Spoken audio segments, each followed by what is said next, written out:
की बात है। एक छोटे से गांव में एक हाथी रहता था। हाथी बहुत बड़ा और घने जंगल में रहने वाला था।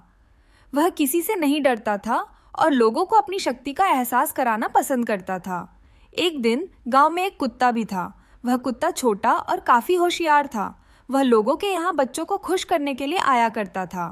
हाथी और कुत्ता एक दूसरे को पहले नहीं जानते थे, लेकिन एक दिन मिल गए। वे दोस्ती करने लगे और अच्छी तरह से बातचीत करने लगे। हाथी ने कहा, मुझे बहुत खुशी हुई कि मैं तुम्हें मिला।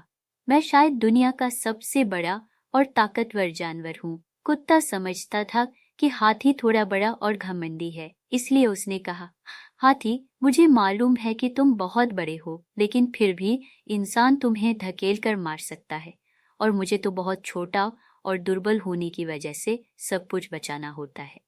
हाथी इस पर हंसते हुए कहा, तुम ठीक कह रहे हो, लेकिन फिर भी मैं कभी बचने के लिए तुम्हारी मदद ले सकता हूँ।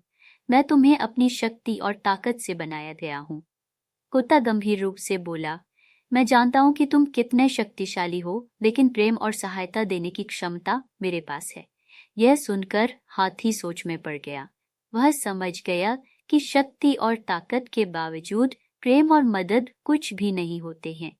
हाथी ने खुद को आजमा कर देखने का फैसला किया और वह बच्चों के संगीतायन में से एक साझा करने के लिए खुद को मंडराने लगा। यह देखकर कुत्ता बहुत खुश हुआ और उसने कहा, हाथी, तुमने सबके दिल जीत लिए हैं। तुम्हारी हमारे गांव में बहुत जरूरत थी, जहां हमेशा खुशी और प्रेम की कमी महसूस होती थी। हाथी बहुत खुश हो गया क्योंकि उसने समझ लिया था कि हाथी और कुत्ता एक ही गुण रखते हैं, प्रेम और सहायता देने की क्षमता। यह बात हाथी के जीवन में एक महत्वपूर्ण सीख थी कि शक्ति